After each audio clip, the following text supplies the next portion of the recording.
नमस्कार मित्रांनो, गट ब 2026 ची पूर्व परीक्षा झाली होती 16 जून 2026 ला. त्यामध्ये चालू घडामोडीच्या प्रश्नांचा कसा ट्रेंड होता आपण बघूयात.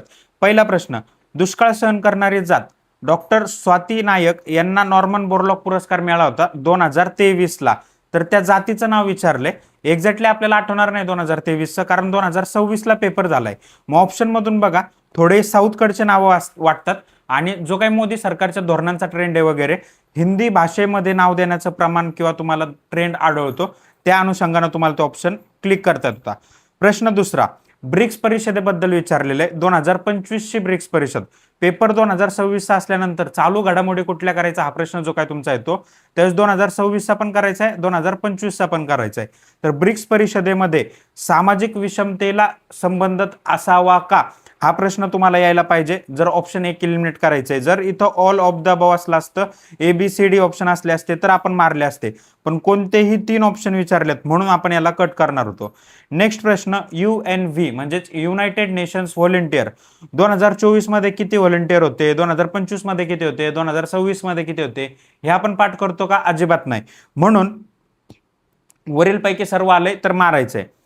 महाराष्ट्र भूषण पुरस्कार क्रम लावा असं विचारलेलं आहे. 2026 चा पेपर आहे, तर 2026-2025 ह्या 2 वर्षांचे महाराष्ट्र भूषण पुरस्कार तुम्हाला माहिती असणं अपेक्षित होतं.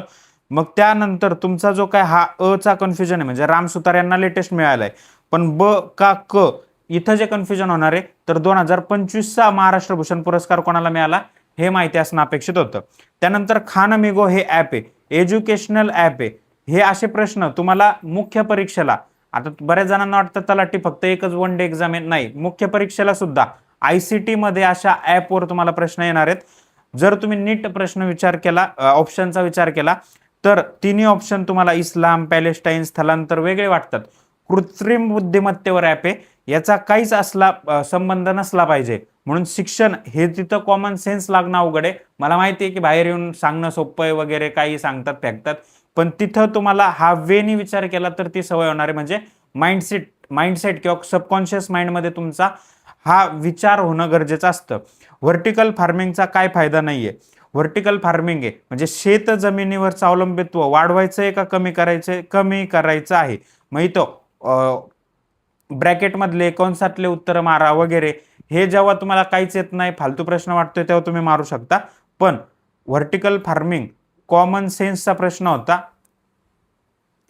नेक्स्ट, कोणी एप्रिल 2024 मध्ये 2026 चा क्वेश्चन पेपर आहे, कधी झालाय? 16 जूनला पेपर झालेला आहे. 2024 एप्रिलचं विचारलंय. जास्तीत जास्त आपण 2025 च्या चालू घडामोडीचा अभ्यास करत असतो, पण एप्रिल 2024 मध्ये, म्हणजे हा प्रश्न तुमचा काही करून चुकायला पाहिजे होता. त्यात पण आयर्लंडचे विचारलेत. मग स्पेनचे कोणते, बल्गेरियाचे कोणते, केनियाचे कोणते, हे सगळं तुम्ही पाठ करायचं का? तुमचा वैयक्तिक प्रश्न झाला.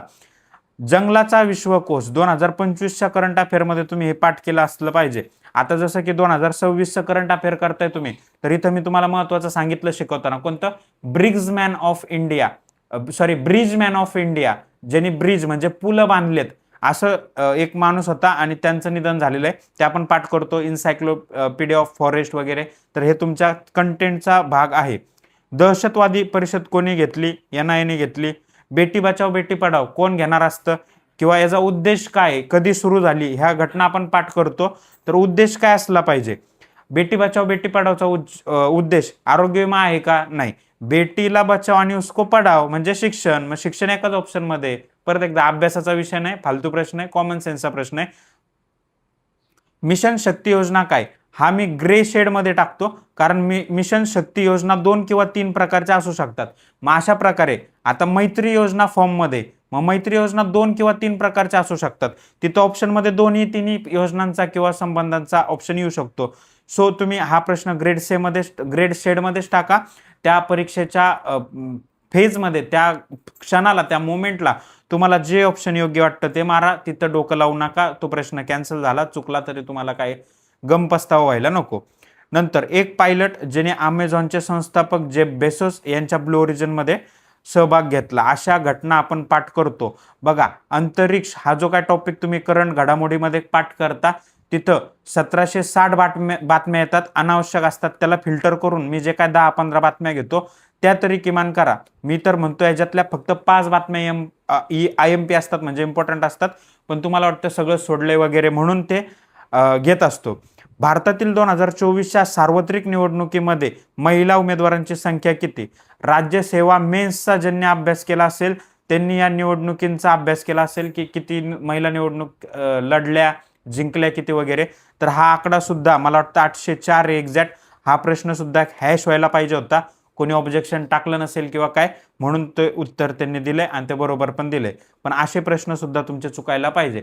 प्रत्येक 15 पैकी 15 प्रश्न बरोबर येणार नाहीयेत किंवा येत नसतातच, बाहेर आल्यानंतर सांगणारे काही सांगतात. हा प्रश्न यायला पाहिजे, कारण लिगो खेळणी बनवणारी, मग ते तुमचं कोणतंही करंटचं पुस्तक असू दे किंवा करंट अफेअरचे जे चॅनल येतात त्यावर सुद्धा त्यांनी अशा चांगल्या प्रकारच्या पोस्ट टाकल्या होत्या. तर डेन्मार्क नावाच्या देशाच्या लिगो कंपनीनं ते बनवलं होतं. नंतर मनोहर जोशी, पद्मभूषण पुरस्कार, पद्मश्री पुरस्कार. आत्ताच याच्या आधीचा जो काही शॉर्ट्स बनवला त्याच्यामध्ये सांगितलं होतं की आपण पद्मभूषण, पद्मश्री किंवा महाराष्ट्रातले जे काही मुख्य लोक असतात ज्यांना पद्म पुरस्कार मिळाला, नोबेल पुरस्कार मिळाला किंवा कोणताही इतर पुरस्कार महाराष्ट्राच्या माणसाला मिळाला तर तो आपण पाठ करतो. इथं बघा, मनोहर जोशी यांना पद्मभूषण मिळाला का पद्मश्री मिळाला हे तुम्हाला माहिती असणं इथं अपेक्षित होतं. अशा पद्धतीनं करंट अफेअरचा सध्याचा ट्रेंड आहे. महत्वाचं आणि मुख्य असणाऱ्याच चालू घडामोडीवर प्रश्न येतो, त्यामुळं वायफळ जास्त डाटा तुम्ही पाठ करू नका, तो होणार नाही आणि ऐन परीक्षेमध्ये आठवणार नाही. ठीक आहे, thank you so much, all the best. Thank you so much. All the best.